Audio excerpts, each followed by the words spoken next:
首先呢，我明白好多鹽粉係和平主義者，其實我自己都係。但係劉定堅先生呢，一連幾日以一日一片嘅形式呢去評論嚴明熙，每條片嘅標題呢亦都係非常之負面，內容又不盡不實。我希望呢喺度以我自己個人嘅名義啦嚇，勸喻劉定堅先生可以高抬貴手。喺劉生有多條片入邊呢，係有確切表明過佢對嚴明熙嘅欣賞嘅。呢點我係覺得鼓舞嘅。但係呢，既然你咁欣賞呢一位年輕歌手，請你可以考慮下你嘅每段評論對佢產生嘅潛在影響。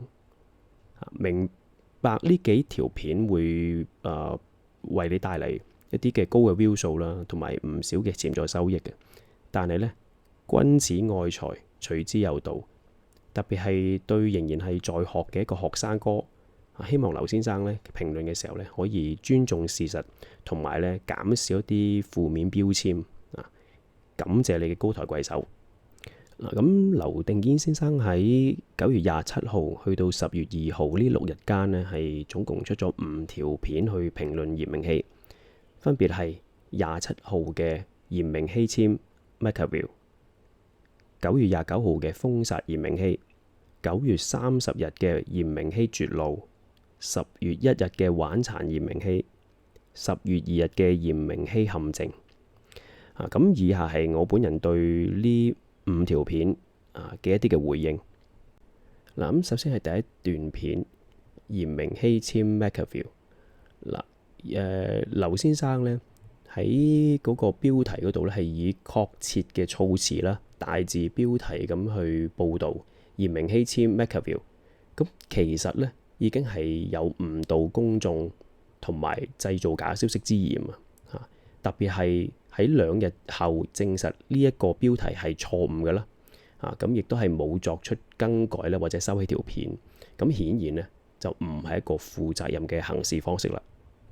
喺封殺嚴明熙嘅一條片入邊呢，劉生提到嚴明熙嘅事件已經觸及咗國家支持 TVB 嘅政策，嚴重阻礙咗北京政府穩定香港局勢嘅佈局，嚴重削弱咗 TVB 恢復盈利嘅可能，傷害咗國家對香港整體局勢嘅策略。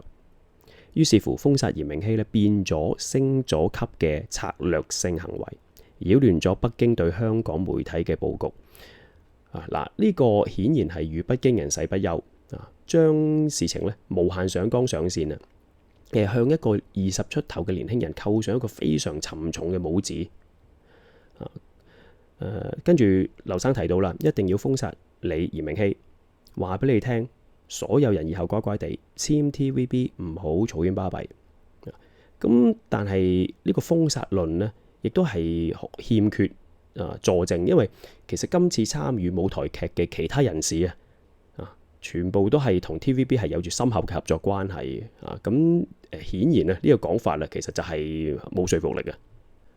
喺之後一條片嚴明熙絕路呢條片劉先生就提到 TVB 呢可以警告其他唱片公司嘅負責人，你簽嚴明熙好麻煩嘅，第時呢唔知點樣同你合作，點可以俾你啲歌手再上嚟我哋台度表演啊？咁即係呢個係更加令人失笑嘅，係咪？即係如果 TVB 係有咁嘅能耐嘅話呢，我估佢第一件事會做嘅呢，就係警告其他唱片公司要派歌手上佢嘅勁歌金曲，係咪？未至於令到過往啲頒獎典禮或者係勁歌金曲啲音樂節目呢門庭冷清，係嘛？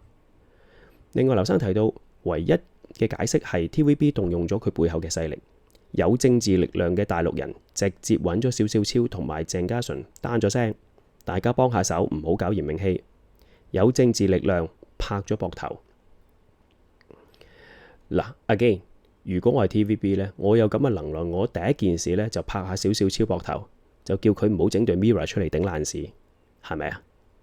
何以會弄到而家咁嘅境地呢？如果真係有咁嘅能耐嘅話，另外呢，喺玩殘嚴明熙呢條片入邊呢，劉生提到，其實我好想嚴明熙一間公司都唔好簽，佢而家呢，咁係啱嘅，真係靠自己實力去打天下，突破咗呢個框框，傳統既得利益集團呢係要突破嘅咁。嗱，既然呢你心目中入邊係支持嘅，咁何苦你用咁多條片負面開腔、嘩眾取寵嘅標題，又玩殘又玩完又絕路？咁其實你係支持佢咁做啊，定係想打擊佢呢？定係喺流量面前呢，一切都可以放下呢？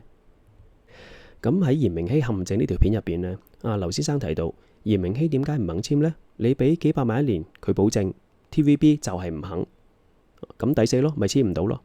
你俾到錢咪簽咯。而家古天樂俾到錢嚴明熙都簽噶啦。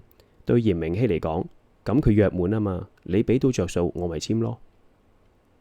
嗱，呢啲呢，全部都係劉先生嘅自己嘅假設性嘅回答啊，當咗自己係嚴明熙，形容到佢呢好似有錢有兩反應咁。呢個呢，或許係劉先生自己嘅個人價值觀，但係呢個世界其實好多人做嘢呢，並唔係完全一定係睇錢份上，或者係尋求利益最大化嘅，有好多其他嘅唔同嘅追求嘅。同一條片入邊呢，劉生提到呢，停咗工作1年，呢個復出嘅第一個記者招待會呢，係好重要。我覺得好失望呢，係我當初諗住係會晒冷嘅，有1-2個作曲填詞嘅音樂人，一隊人，我叫做嚴明熙嘅創作團隊，個焦點喺我啦，我要喺度表演，將所有焦點放喺度，爆呢隻歌出嚟，跟住呢，我要介紹我幕後嘅團隊呢班人出嚟，俾人有無限嘅想像。呢班人以後呢，會同我做好多作品出嚟，咁樣先至係啊嘛。死啦，而家乜都冇。以嚴明熙嘅能量，應該可以揾啲前輩呢去撐下佢場，好似 Jenny 咁。如果佢都唔敢出場，都係驚得罪 TVB。嗱，其實我唔知道呢，劉生知唔知呢一個唔係嚴明熙嘅個人復出記者招待會嚟嘅，而係舞台劇嗰個發佈嘅記者招待會。老實講，如果 Gigi 係做以上呢啲咁嘅行動呢，我先至驚。劉先生繼續喺條片入邊提到呢，呢個根本上唔能夠作為佢第一個記者招待會。休息咗成年，一隻歌都冇，搞隻歌出嚟令到有個震撼性啊嘛，真係離晒譜，絕對係唔識部署，唔明白點樣推廣宣傳自己。嗱，老實講，我呢對劉生呢一個觀點，我某程度係同意嘅。但係呢，又調翻轉頭咁講啊，如果係喺比雪藏期間默默咁部署咁多嘢啦，又做歌又成咁啊，等到解凍出嚟呢，就即刻發布嘅話呢，呢個企圖心呢，未免太強，亦都唔係我哋認識同我哋喜愛嘅嚴明熙啊，同唔同意啊？跟住劉生繼續提啦，音樂劇嗰個會場先得個1200人，10場爆晒都係12000人，大佬啊，你想點啊？咁嗱，又係一個唯利是圖導向嘅價值觀。有好多藝術工作者呢，為咗尋求效果嘅最優化，係故意限制個受眾嘅人數啊！收幾多錢賺幾多錢呢，往往未必係個最大，係其中考慮，但係未必係最大嘅考慮。最後呢，佢提到，你睇下發生咗呢件事之後，冇人訪問到一個行內人問下嚴明熙復出係點，大家都冷處理，當佢冇嘢，孤立等佢自己死。嗱，呢個又一個失實嘅評論啦。好明顯呢，劉生係冇睇傳媒訪問，其實情況係剛巧係相反添啊！就係好多訪問入邊呢，都會有意無意咁提到嚴明熙啊，問下啲人點睇啊咁樣。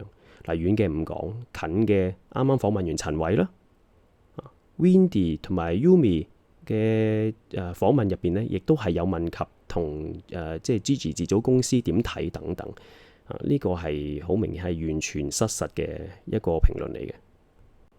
嗱，其實呢，我自己係冇惡意啦，我亦都唔係希望引起任何形式嘅一啲嘅罵戰啦。只不過我亦都係深信劉生係對Gigi 呢係由衷地欣賞嘅，同佢段片其實都有提嘅。既然我哋大家係方向一致呢，我衷心希望咧，劉生係可以高抬貴手嚇。呢個世界每日係發生緊好多正經大事，娛樂圈嘅大事係更加值得劉生去花時間去評論嘅。咁希望佢對嚴明熙嘅評論啦、點評啦，報導啦，可以暫告一段落啊。